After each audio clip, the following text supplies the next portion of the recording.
இந்த நிகழ்ச்சியை பார்த்து கொண்டிருக்கும் நேயர்கள் அனைவருக்கும் வணக்கம். இந்த நிகழ்ச்சியை முதல் முறையாக பார்க்கிறீர்கள் என்றால் சப்ஸ்கிரைப் பண்ணுங்கள், பெல் பட்டனை ப்ரெஸ் பண்ணி ஆல் செலக்ட் பண்ணுங்கள், ஃப்ரெண்ட்ஸுக்கும் உறவினருக்கும் ஷேர் பண்ணுங்கள். மேலும் இந்த நிகழ்ச்சியை ஸ்கிப் பண்ணாமல் பாருங்கள். நாம் இப்போ பார்க்கவிருப்பது ஆங்கில புத்தாண்டு பலன்கள் 2025 கன்னி ராசிக்கு எவ்வாறு இருக்கும் என்பதை பற்றி தான் நாம் விரிவாக பார்க்கவிருக்கிறோம். பொதுவாகவே ஆங்கில புத்தாண்டு என்பது அனைவரும் மகிழ்ச்சியுடன் எதிர்பார்த்து காத்து கொண்டிருக்கும் புத்தாண்டு. இந்த புத்தாண்டில் கடந்த வகைகள் பல கசப்பான சம்பவங்கள் நீங்கி புதிய சம்பவங்கள் நடக்க வேண்டும், புதிய சுப நிகழ்ச்சிகள் நடக்க வேண்டும் என்று அனைவரும் ஆவலுடன் எதிர்பார்த்து காத்திருக்கிற இந்த 2025 ஆங்கில புத்தாண்டு பலன்கள். கன்னிராசியை பொறுத்தளவில் கன்னிராசிக்கு 2025 மார்ச் 29 வரை கன்னியிலே குறிப்பிட்டு சொல்ல வேண்டுமென்றால் கன்னியில் இருக்கிற கேது பகவான் இப்பொழுது உங்களுக்கு 7ல் இருக்கிற ராகு பகவான், மேலும் சனி 6ல் இருக்கிறார், குரு பகவான் 9ல் இருக்கிறார். இவைகள் 3-4 கிரகங்களும் இப்பொழுது மார்ச் 29ஆம் தேதிக்கு பிறகு பயிற்சியாகிறார். மார்ச் 29 வரை 2025 மார்ச் 29 வரை நல்ல பலன்களை தந்து கொண்டிருக்கிறார். 3 மாதங்கள் நீங்கள் கவலைப்பட தேவையில்லை. மார்ச்சுக்கு பிறகு ஏப்ரல் 15ஆம் தேதிக்கு பிறகு, அதாவது சனீஸ்வர பகவான் மார்ச் 29ஆம் தேதி கும்பத்திலிருந்து பயிற்சியாகி மீனத்திற்கு போகிறார். இது உங்களுக்கு 6ஆம் இடத்தில் இருக்கக்கூடிய சனீஸ்வர பகவான் 7ஆம் இடத்திற்கு பயிற்சியாகி கண்டகச்சனியாக பலன்களை தந்து கொண்டு தரப்போகிறார்.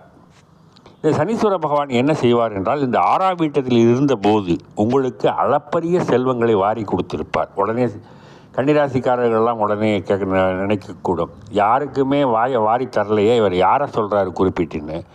நான் சொல்கின்றது ஒரு பொது பலன்கள் தான்.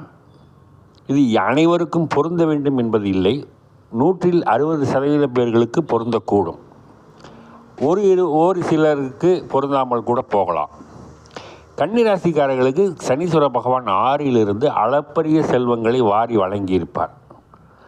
அவ்வாறு வழங்கிய செல்வங்கள் இந்த 2.5 ஆண்டுகளிலே குவிந்திருக்கும்.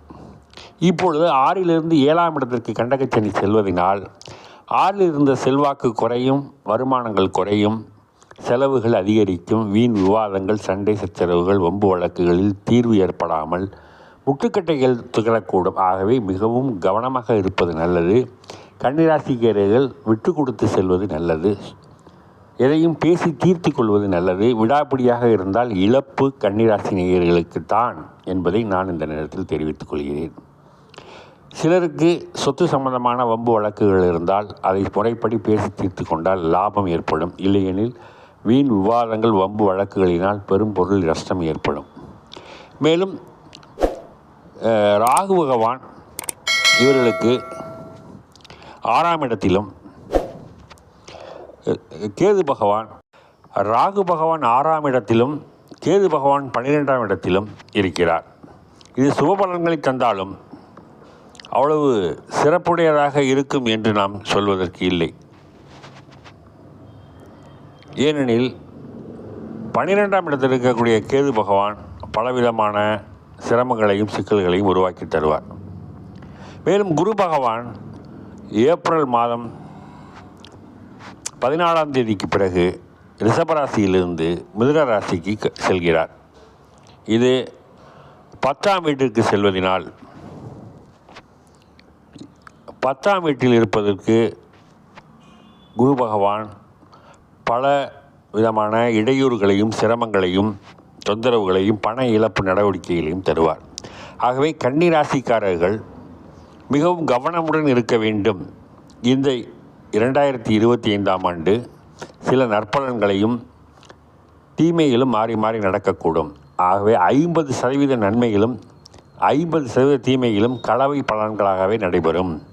கன்னிராசிக்காரர்களுக்கு இதுவரையில் நீங்கள் எல்லாவற்றிலும் வெற்றிகளை பெற்றிருந்தாலும் இனி வரும் காலங்களில் நீங்கள் நினைத்தது போல் நடப்பதற்கு வாய்ப்புகள் குறைவு. இளைஞர்கள் படிப்பினில் முழு கவனம் செலுத்த வேண்டும், வேலையில் முழு கவனம் செலுத்த வேண்டும். நேர்மையாகவும் உண்மையாகவும் நடந்து கொண்டால் வாழ்க்கையில் நீங்கள் வெற்றியை பறிப்பதற்கு எந்த விதமான தடையும் இருக்காது. வெளிநாட்டுக்கு செல்லவிருப்பவர்கள் இப்பொழுது வெளிநாட்டுக்கு செல்வதை தள்ளி போடுவது நல்லது. புதிய வேலை முயற்சிகளை செய்து கொண்டிருப்பவர்களுக்கு புதிய முயற்சிகளில் வெற்றிகள் குறைவாக கிடைக்கலாம். ஆகவே இருக்கின்ற வேலையை தக்க வைத்துக் கொள்வது நல்லது. மேலும் திருமணத்திற்காக காத்திருப்பவர்கள் இந்த மே 29க்குள் அல்லது ஏப்ரல் 15க்குள் திருமணம் நடைபெற வேண்டும். இல்லை என்றால் ஓராண்டுகள் காலதாமதமாகும். அதுவரை பொறுத்திருக்க வேண்டும். வீடு நிலம் சம்பந்தமான யோகங்கள் கிடைக்க வாய்ப்புகள் அதிகரிக்கிறது. மேலும் உடல்நலக் குறைவாக இருப்பவர்கள் புதிய மருத்துவத்தின் மூலம் நோய்கள் தீர்ப்பதற்கு புதிய வாய்ப்புகள் உருவாகி வரும். கையில் இருக்கும் சேமிப்பு கரையக்கூடும். புதிய கடன்கள் வாங்க நேரிடும். பழைய கடன்களை அடைக்க புதிய கடன்கள் வாங்கி பழைய கடன்களை அடைக்க நேரிடும். ஆகவே இந்த கன்னிராசி நேயர்கள் 2025 பலன்களிலே புத்தாண்டு பலன்களிலே மார்ச் 29 வரை நல்ல பலன்களையும் ஏப்ரல் 15க்கு மேல் புதிய சில சிக்கல்களும் சிரமங்களும் இருக்கும். தொழிலிலும் நஷ்டங்கள் விரயங்கள் ஏற்படக்கூடும். மிகுந்த கவனத்துடன் பணியாற்றினால் வரக்கூடிய விரயங்களிலிருந்தும் நஷ்டங்களிலிருந்தும் தவிர்த்து கொள்ளலாம். கன்னிராசிக்காரர்களுக்கு இந்த ஆண்டு என்பது ஒரு கவனமாக இருக்க வேண்டிய ஆண்டு. மிகவும் ஜாக்கிரதையாக இருந்தால் உடல்நலத்திலிருந்தும் வரக்கூடிய இழப்புகளிலிருந்தும் குடும்ப விஷயங்களிலிருந்தும் அவமானங்கள் அசிங்கங்களிலிருந்தும் தண்டனைகளிலிருந்தும் தப்பித்து கொள்ளலாம். மிகவும் கவனமாக இருப்பது கன்னிராசி நேயர்களுக்கு உகந்தது. மேலும் இந்த கன்னிராசி நேயர்கள் இது பொது பலன்கள் மட்டுமே. ஒரு ஜாதகத்திற்கு நீங்கள் தனியாக பலன்கள் பார்க்க வேண்டும் என்றால் நீங்கள் வாட்ஸ்அப்பில் உள்ள நம்பரை தொடர்பு கொண்டால் துல்லியமான பலன்களை உங்களுக்கு தர இயலும். இந்த நிகழ்ச்சியை பார்த்து கொண்டிருக்கிற கன்னிராசி நேயர்கள் இதுவரைக்கும் சப்ஸ்கிரைப் பண்ணலைன்னா இந்த நிகழ்ச்சியை சப்ஸ்கிரைப் பண்ணுங்கள். பெல் பட்டனை ப்ரெஸ் பண்ணி ஆல் செலக்ட் பண்ணுங்கள். உங்கள் ஃப்ரெண்ட்ஸுக்கும் உறவினருக்கும் ஷேர் பண்ணுங்கள். நன்றி, வணக்கம்.